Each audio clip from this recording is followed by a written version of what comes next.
Hi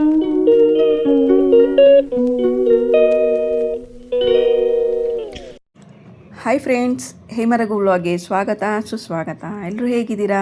I hope ಎಲ್ಲರೂ ಚೆನ್ನಾಗಿದ್ದೀರಾ ಅಂದ್ಕೊಂಡಿದ್ದೀನಿ. ನಾನದು ತುಂಬ ಚೆನ್ನಾಗಿದ್ದೀನಿ. ಇದು ನಂದು ಚಾಲೆಂಜಿಂಗ್ ವ್ಲಾಗಲ್ಲಿ 100 ಡೇಸ್ ಮಾಡ್ತೀನಿ ಅಂತ ಹೇಳಿದ್ನಲ್ಲ, ಅದ್ರಲ್ಲಿ ನಂದು ಡೇ 8 ಆಗಿರುತ್ತೆ.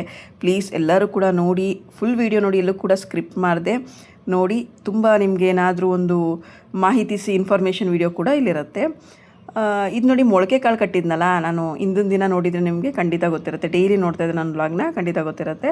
ಈ ಥರ ನಾವು ಮನೇಲೇ ಕೂಡ ನ್ಯಾಚುರಲಾಗಿ ಮೊಳಕೆ ಕಾಳು ಕಟ್ಕೊಬೋದು. ಹೊರಗಡೆಯಿಂದ ನಾವು ತರೋದ್ರ ಬದಲು ಈ ಥರ ನ್ಯಾಚುರಲಾಗಿ ಮನೇಲೇ ಕಟ್ಕೊಂಡ್ರೆ ನಾವು ಇದನ್ನ ಒಂದು ವೀಕ್ ಕೂಡ ಫ್ರಿಜ್ಜಲ್ಲಿ ಇಟ್ಕೊಂಡು ಯೂಸ್ ಮಾಡ್ಬೋದು ಅಂತಲೇ ಹೇಳ್ತೀನಿ.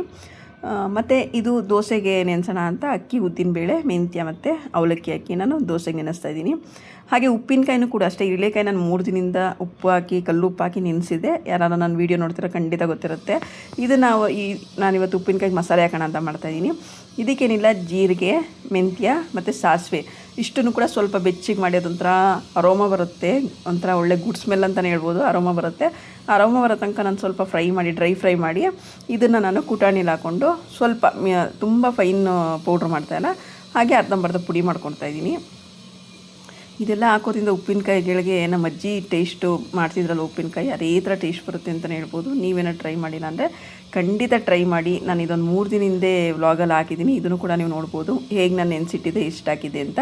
ಹಿರಳೆಕಾಯಿ ಅನ್ನೋದು ಪಿತ್ತಕ್ಕೆ ತುಂಬ ಒಳ್ಳೆಯದಿರುತ್ತೆ. ಸಿಪ್ಪೆನೂ ಕೂಡ ವೇಸ್ಟ್ ಮಾಡ್ಬಾರ್ದು, ರಸ ಇರ್ಬೋದು, ಯಾವುದನ್ನೇ ಕೂಡ ವೇಸ್ಟ್ ಮಾಡಬಾರ್ದು. ಇದರಲ್ಲಿ ಚಿತ್ರಾನ್ನ ಮಾಡ್ಬೋದು, ಜ್ಯೂಸ್ ಮಾಡ್ಬೋದು, ಹಾಗೆ ಉಪ್ಪಿನಕಾಯಿ ಕೂಡ ಹಾಕ್ಬೋದು. ತುಂಬ ವೆರೈಟಿ ಡಿಶಸ್ ಕೂಡ ಮಾಡ್ಬೋದು. ಇದಕ್ಕೆ ನಾನು ಹಾಗೆ ಖಾರಕ್ಕೆ ಖಾರದ ಪುಡಿ ಮತ್ತು ಇದು ಕುಟ್ಟಿಟ್ಟಿದ್ನಲ್ಲ ಆ ಪುಡಿ ಎರಡೂ ಹಾಕಿ ಚೆನ್ನಾಗಿ ಮಿಕ್ಸ್ ಮಾಡ್ತಾಯಿದ್ದೀನಿ. ಯಾಕಂದರೆ ಉಪ್ಪು ಹಾಕಿರ್ತೀವಲ್ಲ, ಮೊದಲೇ ರಸ ಬಿಟ್ಟಿರುತ್ತೆ, ಅದ್ರ ಜೊತೆ ಎಲ್ಲ ಪೂರ್ತಿ ಅದು ಮಿಕ್ಸ್ ಆಗಬೇಕು. ಆಮೇಲೆ ಇದಕ್ಕೆ ಒಗ್ಗರಣೆ ಕೊಡಬೇಕು. ಇಲ್ಲೇನಪ್ಪ ಟ್ವಿಸ್ಟ್ ಅಂತ ಹೇಳಿದ್ರೆ, ಒಗ್ಗರಣೆಗೆ ನಾನು ಬೆಳ್ಳುಳ್ಳಿ ಹಾಕ್ತೀನಿ. ಅದೇ ಒಂದು ಒಳ್ಳೆ ಅರೋಮ ಕೊಡೋದೆ, ತುಂಬ ಚೆನ್ನಾಗಿರುತ್ತೆ ಅಂತಲೇ ಹೇಳ್ಬೋದು. ಬೆಳ್ಳುಳ್ಳಿ ಏನು ಮಾಡಬೇಕಂದ್ರೆ ಸಿಪ್ಪೆ ಸುಲಿದು ಅದನ್ನ ತುಂಬ ಕುಟ್ಟಬಾರ್ದು, ಅರ್ಧಂಬರ್ಧ ಕುಟ್ಕೊಂಡ್ರೆ ಸಾಕು. ಆಮೇಲೆ ನಾನು ಒಂದು ಬಾಣಲೆಗೆ ಎಣ್ಣೆ ಹಾಕ್ತಾಯಿದ್ದೀನಿ. ಅದಕ್ಕೆ ಸಾಸಿವೆ ಮತ್ತು ಇಂಗು ಅನ್ನೋದು ತುಂಬ ಇಂಪಾರ್ಟೆಂಟ್ ಆಗಿರುತ್ತೆ ಉಪ್ಪಿನಕಾಯಿಗೆ. ನಾವು ಇಂಗು ಎಷ್ಟು ಹಾಕ್ತೀವಿ ಅಷ್ಟು ಒಳ್ಳೆ ಫ್ಲೇವರು, ಟೇಸ್ಟ್ ಎಲ್ಲ ಕೊಡುತ್ತೆ. ಅದು ಸಾಸಿವೆ ಸಿಡಿದ ಮೇಲೆ ನಾವು ನೋಡಿ ಹಿಂಗೆ ಹಾಕ್ತಾಯಿದ್ದೀನಿ. ಹಿಂಗೆ ಹಾಕಿ ಆಮೇಲೆ ಅದಕ್ಕೆ ಬೆಳ್ಳುಳ್ಳಿ ಜಜ್ಜಿಟ್ಟಿದ್ನಲ್ಲ ಬೆಳ್ಳುಳ್ಳಿ ಹಾಕಿ ಸ್ವಲ್ಪ ಮಾತ್ರ ಫ್ರೈ ಮಾಡಬೇಕು. ಅದನ್ನ ಜಾಸ್ತಿ ಫ್ರೈ ಮಾಡಬಾರ್ದು. ಫ್ರೈ ಮಾಡಿದ ತಕ್ಷಣವೇ ಉಪ್ಪಿನಕಾಯಿ ನಾವು ಏನು ಮಾಡಿರ್ತೀವಿ ಅದನ್ನು ಹಾಕಿ ನಾವು ಸ್ಟವ್ನ ತಕ್ಷಣ ಆರಿಸ್ಬಿಡ್ಬೇಕು. ಆ ಬಿಸಿಲೇನೆ ಅದು ಮಸಾಲೆ ಆಗಿರ್ಬೋದು, ಪೌಡರ್ ಆಗಿರ್ಬೋದು, ಉಪ್ಪಿನಕಾಯಿ ಆಗ್ಬೋದು, ಅದನ್ನು ಸ್ವಲ್ಪ ಬಿಸಿಲಿ ಫ್ರೈ ಆದರೆ ಏನಾಗುತ್ತೆ ಅಂದರೆ, ನೀವು ಉಪ್ಪಿನಕಾಯಿ 1 ವರ್ಷ ಇಟ್ಟರು ಕೂಡ ಏನೂ ಆಗಲ್ಲ ಅಂತಲೇ ಹೇಳ್ತೀನಿ. ಅಷ್ಟು ಗ್ಯಾರಂಟಿಯಾಗಿರುತ್ತೆ. ನೀವು ಉಪ್ಪಿನಕಾಯಿಗೆ ಈ ಒಗ್ಗರಣೆನೂ ಕೂಡ ಕೆಲವ್ರು ಹಾಕ್ತಾರೆ. ನಾನು ಅವಾಗಿಂದ ಕೂಡ ಹೀಗೆ ಮಾಡೋದು. ನೋಡಿ, ಇದು ಒಗ್ಗರಣೆ ಆಗಿದ ತಕ್ಷಣ ಸ್ಟವ್ ಆರಿಸ್ತೀನಿ. ಆರಿಸಿ ಆಮೇಲೆ ಅದೇನಿರುತ್ತೆ ಉಪ್ಪಿನಕಾಯಿ ಮಿಕ್ಸ್ ಮಾಡಿ ಇಟ್ಟಿರ್ತೀವಿ ನೋಡಿ, ಅದನ್ನು ಹಾಕಿ ಆ ಬಿಸಿ ಎಣ್ಣೆಗೆ ಹಾಕಿ ಮಿಕ್ಸ್ ಮಾಡಿ ಅದು ಆರೋ ತನಕ ಫುಲ್ಲು ತಣ್ಣಗಾಗಬೇಕು. ಹೇಗೆ ತಣ್ಣಗಾಗಬೇಕು ಅಂದರೆ, ಪೂರ್ತಿ ಆರಿ ತಣ್ಣಗಾದ್ಮೇಲೆ ಅದನ್ನು ಒಂದು ಗಾಜಿನ ಸೀಸೆಗೋ ಇಲ್ಲಾಂದರೆ ಏರ್ ಟೈಟ್ ಕಂಟೈನರ್ ಡಬ್ಬಿಗೋ ಹಾಕಿ ನಾವು ಜಾಸ್ತಿ ಇತ್ತು ಅಂದರೆ ಸ್ವಲ್ಪ ಹೊರಗಡೆ ಇಟ್ಕೋಬೋದು. ಇನ್ನೊಂದು ಸ್ವಲ್ಪ ಫ್ರಿಜ್ಜಲ್ಲಿ ಇಟ್ಕೊಂಡು ಖಾಲಿ ಆದಂಗೆ ತೆಗಿಬೋದು. ಮತ್ತು ಇನ್ನೊಂದು ಹೇಳ್ತಾರೆ, ಉಪ್ಪಿನಕಾಯಿನ ಲಕ್ಷ್ಮೀ ಸ್ವರೂಪ ಅಂತ ಹೇಳ್ತಾರೆ. ಹಾಗಾಗಿ ಉಪ್ಪಿನಕಾಯಿನ ನಾವು ಪದೇ ಪದೇ ಓಪನ್ ಮಾಡಬಾರ್ದು, ಮತ್ತು ಮುಸ್ಸಂಜೆ ಆದಮೇಲೆ ಓಪನ್ ಮಾಡಬಾರ್ದು ಅಂತಾರೆ. ಹಾಗಾಗಿ ನೀವೇನಾದ್ರು ಜಾಸ್ತಿ ಉಪ್ಪಿನಕಾಯಿ ಹಾಕಿದರೆ ದಯವಿಟ್ಟು ನೀವು ಫ್ರಿಜ್ಜಲ್ಲಿ ಇಟ್ಕೊಳ್ಳಿ. ಸ್ವಲ್ಪ ಮಾತ್ರ ಚಿಕ್ಕ ಡಬ್ಬಿಗೆ ಹಾಕಿ ಹೊರಗಡೆ ಇಟ್ಕೊಳ್ಳಿ. ಯಾಕೆಂದರೆ ಲಕ್ಷ್ಮೀ ಸ್ವರೂಪನೇ ಉಪ್ಪಿನಕಾಯಿ. ಹಾಗಾಗಿ ನಾವು ಮಂಗಳವಾರ, ಶುಕ್ರವಾರ, ಅಮಾವಾಸ್ಯೆ, ಹುಣ್ಣಿಮೆಗಳಲ್ಲೆಲ್ಲ ಉಪ್ಪಿನಕಾಯಿ ಹಾಕಬಾರ್ದು. ಮಾಮೂಲಿ ರೆಗ್ಯುಲರ್ ಡೇಸಲ್ಲಿ ಸ್ನಾನ ಮಾಡಿನೇ ಹಾಕಬೇಕು. ಯಾಕಂದರೆ ತುಂಬ ದಿನ ಬಾಳಿಕೆ ಬರಬೇಕಲ್ವ. ಹಾಗಾಗಿ ಹೇಳ್ತಾರೆ. ನಾನು ತಿಳಿದ ಮಟ್ಟಿಗೆ ನಾನು ಕೂಡ ನಿಮ್ಗೆ ಇನ್ಫಾರ್ಮೇಷನ್ ಕೊಟ್ಟಿದ್ದೀನಿ. ಮತ್ತು ಇದೇನಪ್ಪ ಅಂದರೆ, ಇದು ಕಸದಿಂದ ರಸ ಅಂತ ಹೇಳ್ಬೋದು. ನಾನು ಬೀಟ್ರೋಟು ಮತ್ತು ಅಕ್ಕಿ ಹಾಕಿ ಮೆಹಂದಿಗೆ ಮಿಕ್ಸ್ ಮಾಡಲಿಕ್ಕೆ ಅಂತ ಬೇಯಿಸಿದ್ನಲ್ಲ, ಅದನ್ನೇ ನಾನು ಹಿಂದಿನ ವೀಡಿಯೋ ನೋಡಿದರೆ ಖಂಡಿತ ನಿಮ್ಗೆ ಗೊತ್ತಿರುತ್ತೆ. ಅದನ್ನೇ ನಾನು ರುಬ್ಬಿ ಐಸ್ ಕ್ಯೂಬ್ಗೆ ಹಾಕ್ಬಿಟ್ಟಿದ್ದೆ. ಅದು ಐಸ್ ಕ್ಯೂಬ್ ಆಗಿದೆ. ಇದನ್ನು ನಾವು ಒಂದು 5 ರಿಂದ 10 ನಿಮಿಷ ಫೇಸ್ಗೆ ಮಸಾಜ್ ಮಾಡ್ಕೊಳ್ಳೋದ್ರಿಂದ ಫೇಸಲ್ಲಿ ಕೂಡ ಸ್ಕಿನ್ಗೆ ಬ್ಲಡ್ ಸರ್ಕ್ಯುಲೇಷನ್ ಆಗುತ್ತೆ. ನಾವು ಯಾವಾಗಲೂ ಅಷ್ಟೇ ನಮಗೂ ಸ್ವಲ್ಪ ಟೈಮ್ ಕೊಡ್ಕೋಬೇಕು. ಬ್ಯೂಟಿಗಾಗಿರ್ಬೋದು, ಬ್ಯೂಟಿಗೆ ಅಂತ ಏನಿಲ್ಲ, ನಮ್ಮ ಹೆಲ್ತ್ಗೋಸ್ಕರ ಇನ್ನರ್ ಹೆಲ್ತ್ ಎಷ್ಟು ಇಂಪಾರ್ಟೆಂಟೋ ಔಟರ್ ಹೆಲ್ತ್ ಕೂಡ ಅಷ್ಟೇ ಇಂಪಾರ್ಟೆಂಟ್ ಆಗಿರುತ್ತೆ. ಅದಕ್ಕೂ ಇಂಪಾರ್ಟೆಂಟ್ ಕೊಡಬೇಕು. ಇಂಟೇಕು ಅಷ್ಟೇ, ಔಟೇಕು ಅಷ್ಟೇ, ಎಲ್ಲದಕ್ಕೂ ಕೂಡ ಇಂಪಾರ್ಟೆಂಟ್ ಕೊಡಬೇಕು ಅಂತಲೇ ಹೇಳ್ತೀನಿ. ಇದಕ್ಕೆ ನಾನೇನಿಲ್ಲ, ಅರ್ಶಿನದ್ದು ನೀವು ಹಸಿ ಅರ್ಶಿಣನೇ ಹಾಕಿದ್ದೆ. ಹಾಗೆ ಬೀಟ್ರೋಟ್ ಮತ್ತು ಅಕ್ಕಿ ಇತ್ತಲ್ಲ ಅದನ್ನ ರುಬ್ಬಿ ಐಸ್ ಕ್ಯೂಬ್ಗೆ ಹಾಕಿಟ್ಟಿದ್ದೆ. ಪ್ಲೀಸ್ ಯಾರು ನೋಡಿಲ್ಲ ಅಂದರೆ ನಾನು ಹಿಂದಿನ ವ್ಲಾಗ್ ನೋಡಿ, ಖಂಡಿತ ಗೊತ್ತಿರೋದು. ಇದು ಕಸದಿಂದ ರಸ ಅಂತಲೇ ಹೇಳ್ಬೋದು. ಬಿಸಾಕಿದ್ರೆ ಸುಮ್ಮನೆ ವೇಸ್ಟ್ ಆಗುತ್ತಲ್ವ. ವೇಸ್ಟ್ ಮಾಡೋ ಬದಲು ಈ ಥರ ಎಲ್ಲ ನಾವು ಮಾಡಿಕೊಂಡ್ರೆ ನಮ್ಮ ಸ್ಕಿನ್ಗೆ ಒಳ್ಳೆ ಗ್ಲೋ ಕೊಡುತ್ತೆ ಮತ್ತು ಟೈಟ್ ಕೂಡ ಮಾಡುತ್ತೆ. ನಿಮಗೆ ಗೊತ್ತಿರುತ್ತೆ ಬೀಟ್ರೋಟು ತಿಂದರೂ ಕೂಡ ಎಷ್ಟು ಒಳ್ಳೆಯದು. ಹಚ್ಕೊಂಡ್ರೂ ಕೂಡ ಸ್ಕಿನ್ಗೆ ಎಷ್ಟು ಫೇರ್ನೆಸ್ ಕೊಡುತ್ತೆ, ಗ್ಲೋ ಕೊಡುತ್ತೆ ಮತ್ತು ಬ್ಲ್ಯಾಕ್ ಹೆಡ್ಸ್ ಎಲ್ಲ ರಿಮೂವ್ ಮಾಡುತ್ತೆ ಅಂತಲೇ ಹೇಳ್ಬೋದು. ನನಗಂತೂ ಇದೊಂಥರ ಫೇವ್ರೇಟು. ನಾನು ಲಾಸ್ಟ್ ಟೈಮ್ ಕೂಡ ಈ ಥರ ಮಾಡಿದ್ದೆ. ಆವಾಗ ನನಗೆ ಸ್ವಲ್ಪ ಐಡಿಯಾ ಬಂತು, ಇದನ್ನು ಬಿಸಾಕೋ ಬದಲು ಇದು ಕೂದಲಿಗೂ ಹಚ್ಕೊಂಡಾಯಿತು.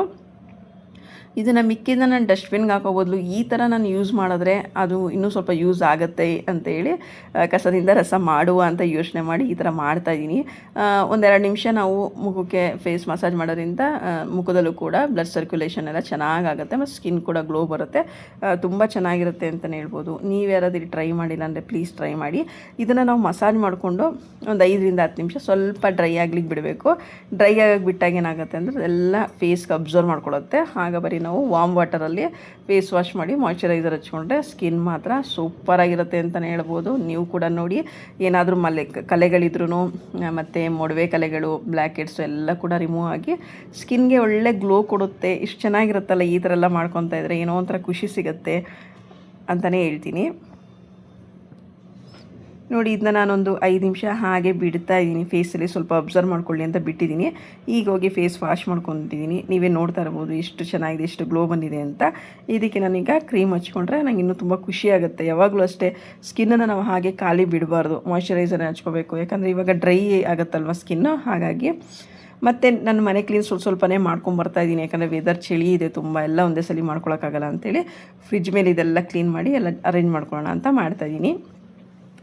ಮತ್ತು ಇದು ಈವ್ನಿಂಗ್ ಆಯಿತು, ದೋಸೆಗೆ ನೆನೆಸಿದೆ ಅಂತ ಹೇಳಿದ್ನಲ್ಲ, ಹಾಗಾಗಿ ನನಗೆ ಸ್ವಲ್ಪ ಬೇಗ ರುಬ್ಬಕ್ಕಾಗಲಿಲ್ಲ, ಮನೆಗೆ ಯಾರೋ ನೆಂಟರು ಬಂದಿದ್ರು ಅಂತೇಳಿ. ಹಾಗಾಗಿ ಇದನ್ನ ನಾನು ನೈಟ್ ಆಯಿತು, ಪರವಾಗಿಲ್ಲ ಹುಳಿ ಬಂದರೆ ನಾಳೆಗೆ ಮಾಡೋಣ, ಬರಲಿಲ್ಲ ಅಂದರೆ ನಾಳಿದ್ದಕ್ಕೆ ಮಾಡ್ಕೊಳ್ಳೋಣ ಅಂತೇಳಿ ನಾನು ಚೆನ್ನಾಗಿ ರುಬ್ಬಿ ಅದಕ್ಕೆ ಸಾಲ್ಟ್ ಹಾಕಿ ಚೆನ್ನಾಗಿ ತಿರುಗಿಸ್ತಾ ಇದ್ದೀನಿ. ಯಾವಾಗಲೂ ಅಷ್ಟೇ ಈ ಟ್ರಿಕ್ಸ್ ಏನಕ್ಕೆ ಯೂಸ್ ಮಾಡಬೇಕು ಅಂದರೆ ಚೆನ್ನಾಗಿ ತಿರುಗಿಸೋದ್ರಿಂದ ಹುಳಿ ಬರುತ್ತೆ. ಕೆಲವರು ಕೈಯಲ್ಲೂ ಕಲಿಸ್ತಾರೆ, ನಾನು ಸ್ಪೂನಲ್ಲೇ ಚೆನ್ನಾಗಿ ತಿರುಗಿಸ್ತಾ ಇದ್ದೀನಿ. ಆಮೇಲೆ ಒಂದು ಸ್ಟೀಲ್ ಬಾಕ್ಸ್ಗೆ ಹಾಕಿ ನಾವು ಮುಚ್ಚಿಡೋದ್ರಿಂದ ಅದು ಬಿಸಿ ಇದ್ದು ಸ್ವಲ್ಪ ಬೇಗ ಹುಳಿ ಬರುತ್ತೆ ಅಂತಲೇ ಹೇಳ್ಬೋದು. ಹಾಗೆ ರಾತ್ರಿ ಊಟಕ್ಕೆ ನಾನು ಎಗ್ ರೈಸ್ ಮಾಡ್ಕೊಳ್ಳೋಣ ಅಂತೇಳಿ ಎಗ್ ರೈಸ್ ಮಾಡ್ತಾಯಿದ್ದೀನಿ. ಸ್ವಲ್ಪ ತರಕಾರಿ ಇತ್ತು, ಹಾಗಾಗಿ ಎಗ್ ರೈಸ್ ಮಾಡ್ಕೊಳ್ಳೋಣ ಅಂತ ಎಗ್ ರೈಸ್ ಮಾಡ್ಕೊತಾ ಇದ್ದೀನಿ. ಇವತ್ತಿನ ವಿಡಿಯೋ ಇಷ್ಟೇ ಆಗಿರುತ್ತೆ ಫ್ರೆಂಡ್ಸ್. ನಿಮ್ಗೆ ಏನಾದ್ರು ಇಷ್ಟ ಆಗಿದೆ ಪ್ಲೀಸ್ ಶೇರು, ಲೈಕು, ಕಮೆಂಟ್ ಮಾಡಿ. ತುಂಬ ಏನಾದ್ರು ಇಷ್ಟ ಆಗಿದ್ದರೆ ಸಬ್ಸ್ಕ್ರೈಬ್ ಮಾಡಿ ಅಂತ ಇವತ್ತಿನ ವಿಡಿಯೋನ ಇಲ್ಲಿಗೆ ಎಂಡ್ ಮಾಡ್ತಾಯಿದ್ದೀನಿ. Thank you, bye friends.